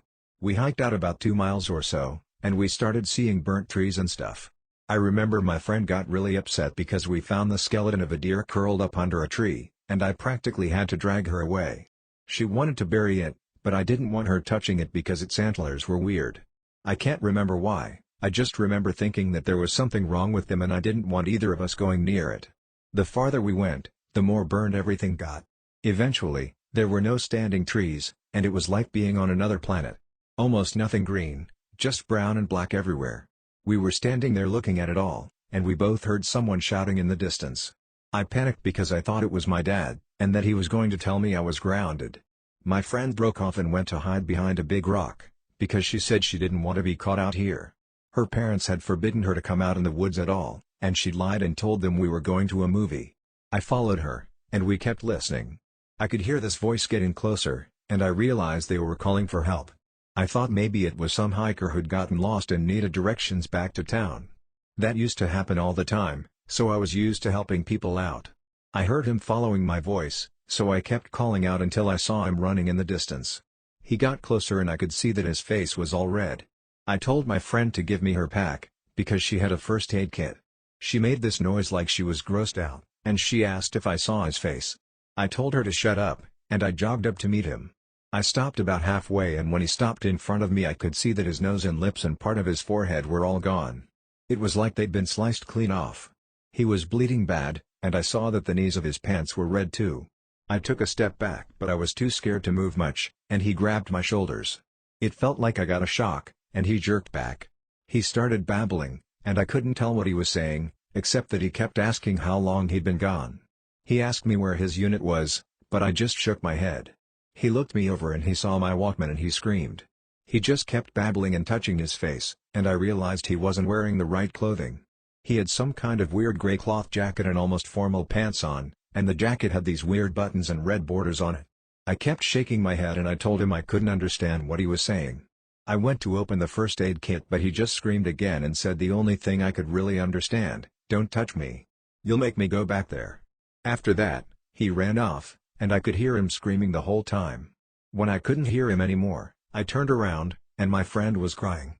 I just turned around and started walking back toward town. She asked me over and over what had happened and who that was, but I didn't say anything.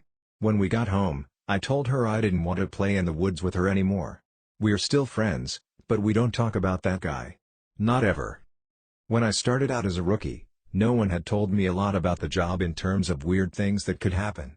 I'm assuming this was largely to prevent me from freaking out and abandoning the park. But a few months into my service, when I was still a rookie, a friend and I were drunk at a party, and he opened up a bit. "Yeah, it can get a little crazy out there, I guess. I think the worst are the ones where people die when they just shouldn't, you know? Or when we find them dead like 10 minutes after someone says they saw them last. They were fine when I passed them on the switchback, I swear. That sort of shit. Like, take this guy who I found one spring out on a really popular trail. Someone comes into the VC freaking about some guy who's lying in the middle of the path in this giant pool of blood. So we run out there, and we find this guy dead as a doornail. Which he absolutely should be, because the back of his head is like mashed potatoes. The skull is decimated, brains are leaking out like custard filling, and the guy's old, so you figure yeah, he probably fell and hit his head. Old people fall all the time, it's no big deal. Except that this area where he fell doesn't have any big rocks. There's not even any stumps or big branches. And on top of that, there's no blood trail, so he clearly died where he dropped. Now that's when you'd turn to murder, but there were people just out of line of sight with the guy. If someone came up behind him and murdered him, there's no way someone wouldn't have heard. And again, even if someone had, there'd be a blood trail, spatter all over the place. But everyone on the scene said it looked exactly like he'd fallen and smashed his head on a rock. So what the fuck did he hit his head on? And then there was this lady I found in a different park about 5 years ago, back when I was upstate.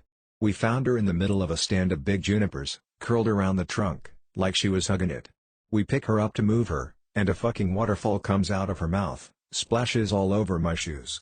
Her clothes are dry, and her hair is dry, but the amount of water in her lungs and stomach was phenomenal. Unreal, man. Coroner's report? Says the cause of death was drowning. Her lungs were completely full of water. This, even though we're in the middle of the high desert, and there isn't a body of water for miles. No puddles, no nothing. No signs of anyone else being out there. I mean yeah, it's possible they were murdered. But why go out of the way to do it like that? Why not just stab them and be done with it? I dunno, it just sits weird with me. Now of course, that freaked me out a little. But we were wasted, and I guess I sort of wrote it off as a fluke.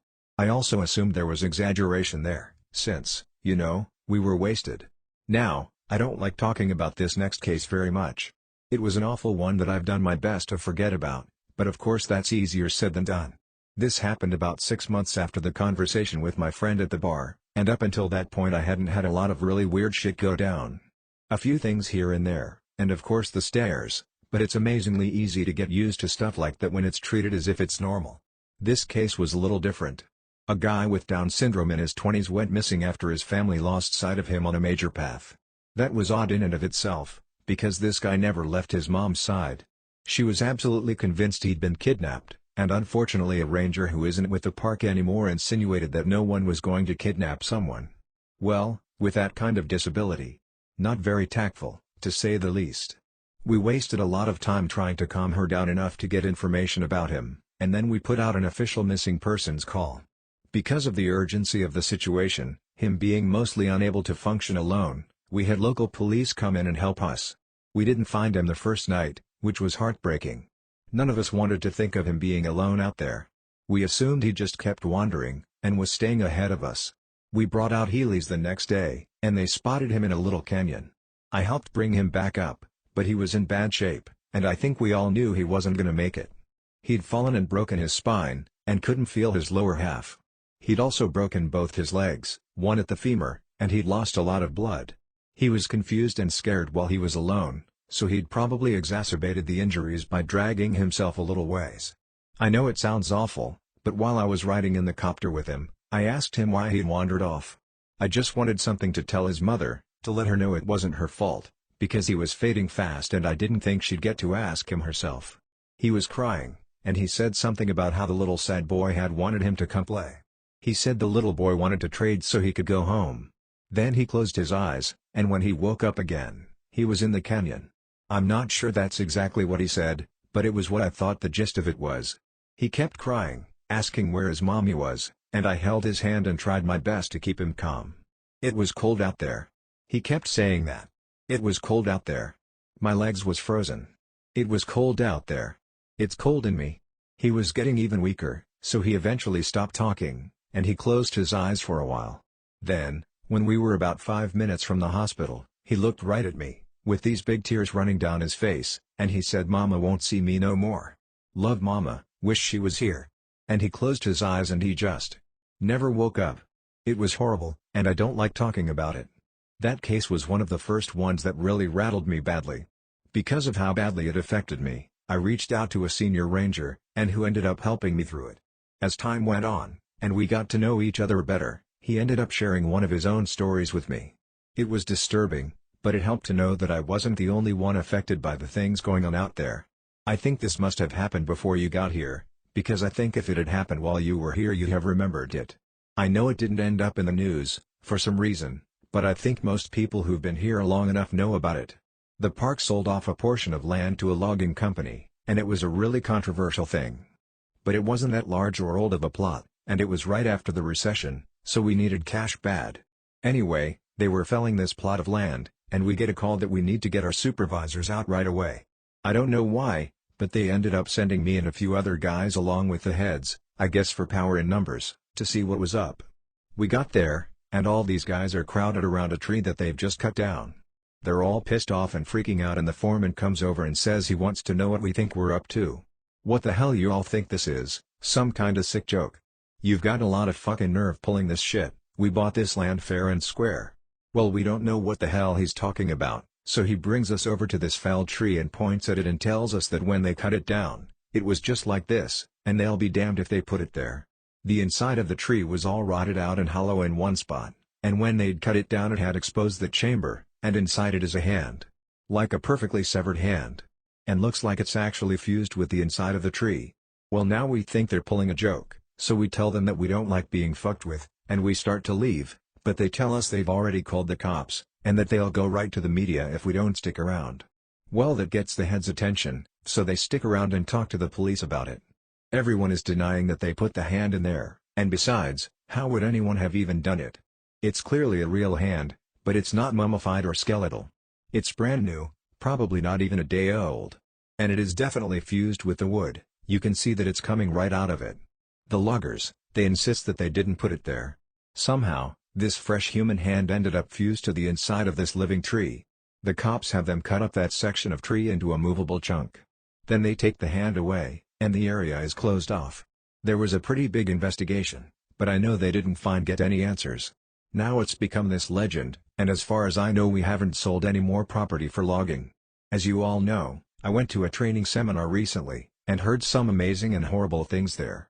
One of the guys I talked to while I was there told me a story when we were all around the campfire one night. We were both pretty drunk, you'll see a pattern here, and we were swapping stories. He told me this one, me and another guy were out on a field search because some campers reported screaming noises at night. So we head out there to look for whatever fucking mountain lion has wandered into the area, and I'm pissed. We've had 3 of them show up in the camping areas that year alone, and I'm getting tired as hell of constantly having to deal with them. Plus, I just don't like them anyway. They're a pain in the ass and they're loud and they scare the shit out of me. Fucking cats.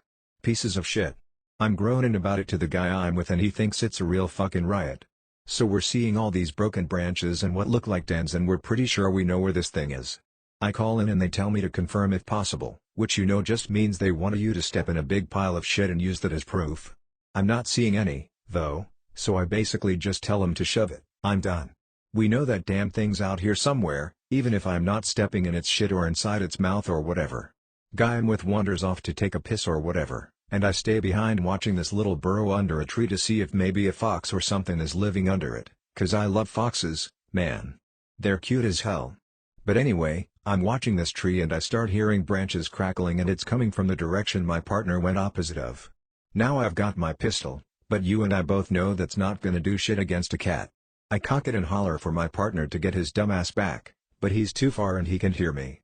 I stand up and get my sights on where the thing is approaching, and I shit you not, man, I just about peed myself. This guy is coming toward me, and he's backflipping through the fucking woods. Like, instead of walking, he's doing these crazy fucking backflips, and I swear to God he cleared every fucking log and bush in his path. It was like he knew right where he was going. I yell at the guy to stop right where he is, that I'm pointing a gun right at him, but he keeps coming, and I just kinda lost it. I shot at the ground in front of him, and it was a dumb fucking thing to do, but man, I didn't want this guy anywhere near me. When I fired, he was about 50 yards from me, and as soon as the gun goes off, he whirls around and goes off, backflipping back into the woods. My partner hears my gun go off and runs back and asks what's up, and I tell him there's some fucking weirdo out here hopped up on God knows what, and we need to get the hell out of Dodge. I let the cops know what happened, and I didn't get in any trouble for firing, but man, I don't know what that motherfucker was on, but I've never seen anything like that before. Shit was absolutely buttfuck crazy. I think we can agree that there's stuff going on out here in the woods, and while I'm not going to spout off about what it could be, or offer any theories, what I want people to take away from all of this is that it is so damn important to be safe when you're out there. I know a lot of you think you're invincible, But the fact is that you can die out there, or be hurt, or go missing. It's easier than you'd ever imagine.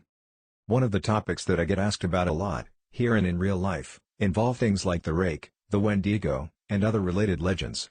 I can't honestly say that I know a lot about any of them, but based on some light reading I did, I can say that I've heard stories that seem to be loosely related to them. You've heard the old adage that legends like that come from somewhere, and I'm sure that's true, but as you all know, I do try to take things with a grain of salt. You have to, out here. It's sort of like working in a hospital, I'd imagine. You could spend all day thinking about how many people have died there, and how there are probably ghosts, or whatever you want to call them, all over the place, but it doesn't do you any good. It just makes it harder to do your job. I think a lot of us feel that way, and that's why we try to just go about our work like everything is fine. Once you get paranoid, there's not really any going back, and a lot of cadets quit because of it. My park especially seems to have a high turnover rate because the cadets graduate and get so freaked out about everything, and they can't seem to let it go. You have to learn to internalize things and shut off. I've talked to Katie a bit about her experience, because I wanted to know what she thought about the Wendigo. She didn't really have anything in particular to say about it, aside from that she didn't want to think about it that much, but she told me a friend of hers had something similar happen. I contacted this person, H, over Skype, and they agreed to talk to me a bit. They're aware of my work here, and they're fine with me posting the story exactly as they wrote it. I grew up in Central Oregon, and there's a reservation called Warm Springs about 2 or so hours from where I lived. I only mention that because a lot of people in my area have friends there, and a lot of the land in that area belongs to that tribe. When I was a kid, we used to go camping up there. Not on the Rees, of course, but in that area, and I met a lot of kids who grew up there. I got to know one kid really well, his name was Nolan, and we ended up hanging out a lot when our families were in the area. Our folks got to know each other, so we'd all get in touch and camp out around the same time. We'd camped for about 2 weeks, so we were out there for a long time. I asked him if he camped in an RV. Yeah, my dad had one, so I guess it wasn't really camping, but we'd take our tents and stuff and set them up out away from camp most nights. I didn't like sleeping in there because I like being outside. We talked for a bit about camping, so anyway, one year Nolan and I were out there. I think we must have been like 12 or so. We wanted to go out and camp near the river because we wanted to try night fishing. I think we must have been about a third of a mile from the main camp. Far enough away that we couldn't hear or see anyone else, I remember that. We were messing around most of the day. I don't really remember much about it, but we ended up building a fire at some point, and I was really impressed because he had this flint or something that he used to start it. I'd never seen anyone do that before, so I thought it was pretty cool. I got him to teach me how to do it, and we lit some stuff on fire, which looking back was really stupid because it was the middle of fucking summer, and if I remember right, the fire warning was either at yellow or orange. But thankfully we didn't start anything major, and when it got dark we sat around and talked about whatever it is 12-year-olds talk about. I don't really remember. What I do remember is that at some point, he looked over my shoulder at the river and asked me if I could see something. The way our camp was set up, we were about 10 feet from the river, and we were at the widest point, so it was probably about 20 feet to the other bank. It gets hot up there in the summer, but the water's still cold, which is important. I look over my shoulder and I could see something wading into the river on the other side. From where we were it looked like a deer, but we couldn't really tell because of the fire. I got up to look closer and I saw a pair of antlers, so I figured it was a buck. But I thought it was weird that it was wading into the water, and it was definitely heading for us, and I asked Nolan what he thought we should do. He's looking at the fire with this weird expression and he tells me to sit down and shut up, so I do, because I'd never seen him act that way before. He's whispering at me to ignore it, and to just keep talking like we were, but I couldn't think of anything to say. He was saying something about an episode of some show, but I could hear the deer coming through the water, so I wasn't really paying any attention, and I kept trying to see over his shoulder, but every time I did he'd sort of hit me on the arm and make me look at him. I wasn't really scared, I remember, I was just sort of confused. But then I hear the deer come out of the water, and I could kind of make out what it looked like, and I realized it wasn't a deer because whatever it was walking on 2 legs. I started to get up, I was super freaked out, but Nolan just yanked me back down and talked louder about this television show, and I could tell he was just as scared as I was, probably even more. He leaned in and poked the fire with a stick, and he whispered that whatever I do, I can't speak to it. I could see it come closer, and it stood right behind Nolan's back. I was about ready to pee my pants, and I think I'd probably have run if I'd been alone, but I didn't want to leave Nolan, so I kept sitting really still and sneaking glances at it. It wasn't that tall, but the way it carried itself was just wrong, like its center of balance was screwed up.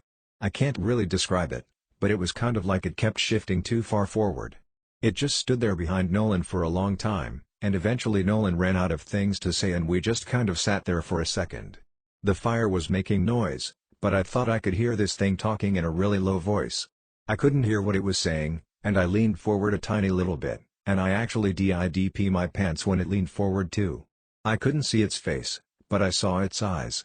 They were cloudy and milky, and if you want to know what they looked like, find that scene from Lord of the Rings where Frodo falls in that lake and all the dead people are floating toward him. That's what its eyes looked like. So all I saw were these two white eyes floating above Nolan's head, and the really vague shape of the antlers coming out of its head. I don't know what my face looked like, but at exactly the same time Nolan and I fucking booked it out of there, and we ran non-stop until we got back to the main camp. My pants were soaked with pee, so I took them off as we were running and threw them in the bushes. We both stopped once we were in front of my dad's RV and we couldn't see anything chasing us, so we stood there and caught our breath. I asked him what that thing was, but he said he didn't know. He said his grandpa had only warned him that if anything ever came up to him when he was out in the desert, he was never, ever supposed to talk to it or listen to anything it had to say. I wanted to know if he'd heard it talking too, and he said that the only thing he'd been able to understand was help you. I think we ended up sleeping in the RV with my parents, and the next night we went back out and didn't see anything. That does remind me, in a lot of ways, of the Wendigo legend. There's a phrase used to describe it that I think fits perfectly, which is that the Wendigo is the spirit of the lonely places. I know sometimes when I'm out in the wilds, where I know there's no one around me for miles and miles, I get this weird kind of craving that I can't really explain. I don't know if it happens to anyone else, but it's this desire to consume. It's not like I crave anything in particular, but more of this weird, distracting hunger that comes from every part of my gut. I also wanted to find out more about the Faceless man, if I was able, and found a few similar things. I asked around my circle of friends, and one of them said when he was out doing repairs at a park in his area, he saw something kind of like that. We were having dinner in town, 5 of us including myself. This guy, he was repainting an information booth and heard a man ask him for directions to the nearest campsite. He didn't turn around because he was up on a ladder, but he informed the man that there weren't any campsites nearby, but that if he headed down the road about 4 miles, he'd find one at another park. He asked if he could be of any other help, but the man said no, and thanked him. My friend said he kept painting, but he was listening, and never heard the man leave. The second he came up and talked to me, the hairs on my neck stood up, but I wasn't sure why. I just had this really uneasy feeling about the whole thing, and I wanted to finish painting and get out of there. I figured maybe part of it was that I couldn't turn around to look at him, but something just felt off. There was also this weird smell floating around even before the guy talked to me, kind of like old period blood. I had looked around to see what was causing it but I didn't find anything. So I waited for the guy to walk away, but I didn't hear him leave, which made me think he was just standing there and watching me, so I asked again if I could do anything for him, and he didn't answer. I knew he was there though, because I hadn't heard him leave, so I did this awkward turn on the ladder to look down and see what he was doing. Now I admit it could have just been my brain fucking up, but I swear to you, Russ, for a split second when I turned around, that fucker didn't have a face. Like he had no face. It was almost concave, and totally smooth, and I just about had a fucking heart attack because I couldn't even wrap my brain around what I was seeing. I think I started to say something but there was this kind of pop inside my head and suddenly he was just a normal looking guy. I must have looked weird because he asked me if I was okay, and I was just like yeah, I'm fine. He asks about the campsite again and I point to where he has to go, and he's like I'm not from around here, can you help me get there? Now this is when I know something is really up because there's no way this guy got out here and didn't know where he was. And for that matter, there's no car around, so how'd he get here in the first place? I said I was sorry but that I couldn't take him anywhere in a company vehicle, and he's like please? I really don't know where I am, can you come with me and help me get there? So now I'm seriously weirded out, and I start wondering if this is some kind of ambush or whatever. I told him I could call him a taxi to come out and take him where he wants to go, and I pull out my phone and he just goes no and walks away really quickly. But he doesn't walk out of the park, he walks back into the fucking trees and I got right in my fucking truck and start to get out of there, fuck the paint or whatever. I looked in my mirror to see where he was as I was leaving and he was standing right at the tree line again. I don't know how he got there so fast, but this time I know that fucker didn't have a face. He was just watching me leave, and right before I turned the corner he took a big step back into the trees and kind of dissolved, I guess. Maybe it was just dark so he blended in, but it felt more like he just melted away. Interestingly, right after this guy finished his story, someone else piped up with another one, but with a slightly different twist. Actually, I had something sort of weird like that happen a while back. I was out doing some trail scouting, and I was out in the middle of nowhere figuring out where we were gonna have this trail run through. I hadn't seen anyone else for probably a good 2 hours, so I wasn't really paying attention to where I was going. I was just looking at the ground for the most part. Then out of nowhere, I crested this little hill and almost ran into this guy.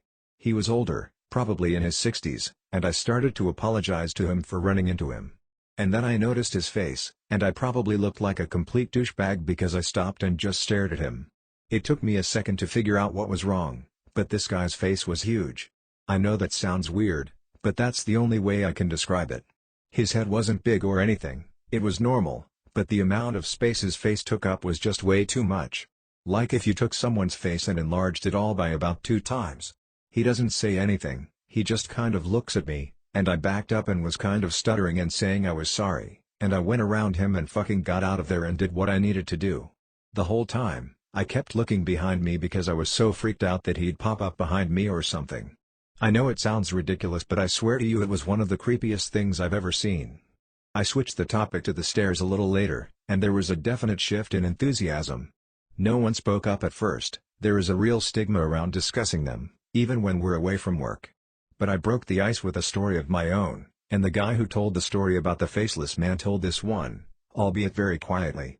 Couple years ago, I was camping with my girlfriend, and we're out about 2 miles from the road at this site I know. We went to bed that night, but we couldn't sleep because someone interjected a funny comment, and we were dangerously close to going off on another subject, but I got us back on track. Yeah, really funny, you fucker. No, it was because we kept hearing that grinding noise. My brother used to grind his teeth in his sleep, and it kind of reminds me of that. My girlfriend was freaking out, but I just kept telling her to ignore it because I've heard it before and you just have to ignore it. It goes away eventually, you guys know what I mean. We all knew what he meant. So eventually I got her to go to sleep, but I woke up probably 2 hours later because something was just off. I rolled over and she wasn't there, and I kind of freaked out, because he thought for a second and then he took a very long drink. Anyway, I ran out of the tent calling her name, but I didn't have to go far. She was standing at the edge of the camp looking at something in the trees and I could see she was really pale. The fire was low but bright enough to see her. Anyway, so I ran up to see what was going on and she was dead asleep, but her eyes were open. She had this real spaced out look, you know. So I put my arm around her to lead her back, but she wouldn't move. She just said really quietly something like, "I have to go now, Eddie. I have to go, it's here." I was like, "You were just sleepwalking, come back to bed," but she wouldn't budge. She just kept standing there and saying that she had to go. And I looked where she was looking, and there was a fucking staircase right there about 15 yards away. Gray one, concrete. And she started to walk toward it but I yanked her back and that woke her up. She looked at me like I was fucking out of my mind, and she asked what the fuck she was doing out of the tent. I didn't tell her anything, I just told her she was sleepwalking. The grinding was gone, so she just went back to the tent with me and fell asleep again. I don't know. I don't like thinking about it, you know? We all knew. You guys remember that kid with, I can't remember what it was, some kind of brain fuck up, not Downs but something like it. Someone else brought up. Well, I got to read the report he gave when they found him a week after he went missing and it was fucked up beyond belief. I mean, you have to take it with a grain of salt because who knows what that kid actually thinks is real, but some of this stuff, I don't think he could have made up. Like what? Well, first of all, he talked about the stairs. He said he'd been watching his dad build a fire and the stairs came up to him, and he had to go up them or something bad would happen. The cops couldn't really understand what he was talking about after that, because he just kept saying like the campfire over and over. And he kept mentioning sounds, but he couldn't say what sounds, just that it was loud and he covered his ears so he couldn't hear them. But the thing I remember most is that they asked him where exactly he'd gone, and he just said he was right there. He kept pointing at himself, and they said they thought that meant that he thought he'd never left. He said he wasn't scared because the stairs were there and he said they talked to him, but not like people talk. Like I said, it was really convoluted and hard to understand, and I have a feeling the cops didn't take most of it down. They ended up just saying that the kid had some kind of amnesia or fugue, and that they didn't think foul play was involved. Doesn't really explain why he came back a week later perfectly fine without a speck of dirt on him and well fed, but hey, what the cops say goes. Things have deteriorated here to a degree that I didn't foresee. I didn't know how much writing about the things that are happening out here would affect every single part of my life, and maybe that was stupid of me. Maybe I should have considered it more seriously, but honestly I just thought I was writing about things that a few people would want to hear. I didn't think it would get this much attention. People ask me about the stairs now. It doesn't happen every day, but when it does happen I never really know what to say. My bosses know someone is talking about them, and I'm sure that if they know, the higher-ups know. And I can tell you that they aren't happy about it. I've been formally told that I am not to speak a word about them to anyone anymore, which is part of the reason this has to be my final update. I can't risk my job for this. As much as it's been wonderful to get a lot of these things off my mind, I still do love my work, and I need to be out here. If anything, my being aware of what's really going on is enough reason to stick it out. I may not be able to tell people that they're out there, but if I see them, I can direct traffic away to somewhere safer. Because of the amount of attention the stories have gotten, I've heard a lot of stories being swapped back and forth. I've heard so many I can't even remember most of them. The ones I do remember are the ones that I wish I could forget. One story that's made the rounds here was about a young woman who disappeared upstate. Initially, everyone assumed she was a runaway. She didn't come from a great home life, and so it really wasn't any kind of surprise that she'd choose to cut and run. But people started coming forward saying that they'd seen her around the park shortly before she vanished, so some of the rangers in the area were sent out to make sure she hadn't hung herself or something on any of the back trails. It took them a while, but they did find her. Well, not all of her. Just half of her tongue and a quarter of the lower jaw. Very clean cuts, from what I heard. They've never found the rest of her. So many stories about children. So many of them going missing and turning up in caves, wedged in between impossibly tight spaces. So many of them found on mountain peaks, or at the bottoms of sheer gullies. Missing shoes, missing socks, or found with both in perfect condition despite them being miles and miles away from where they vanished. So many stories of black-eyed people, wandering around the woods and calling out in the night, mimicking the sound of running water or a bobcat screaming. One man in particular goes to every news station he thinks will listen to him and tells the same story. He was deer hunting, had camped out in a very remote area, and woke up because something was scraping against his tent. He thought it was a raccoon or a fox until the thing pressed its face against the door of the tent, at which point he could very clearly make out a human nose and mouth. He kicked at it, but it leapt back and was gone by the time he opened the tent flap, gun at his side. He fired 2 warning shots, and when the sound had faded, he heard a snap behind him. A man was standing at the edge of the campsite. This man was not wearing any clothing, but he also didn't possess any kind of human flesh. As this hunter described it, the man was made of some kind of amalgamation of raw meat and hair. As if someone had scooped up roadkill and molded it into the vague shape of a man. The face was lumpy and only a rough approximation of a human face. The thing opened its lopsided mouth, and from it came the sound of the gun the hunter had fired. It did this twice before mimicking the sound of the tent zipper and fleeing into the night. A young couple, out for a hike in the rocky areas of my park, reported to me yesterday that they had seen something strange out on a peak I'm very familiar with. They were taking turns looking through a pair of binoculars when the man noticed a hiker climbing up a very steep part of the cliff face. He watched the man scale the slope, and it didn't occur to him until the incident was over that this person had no climbing gear.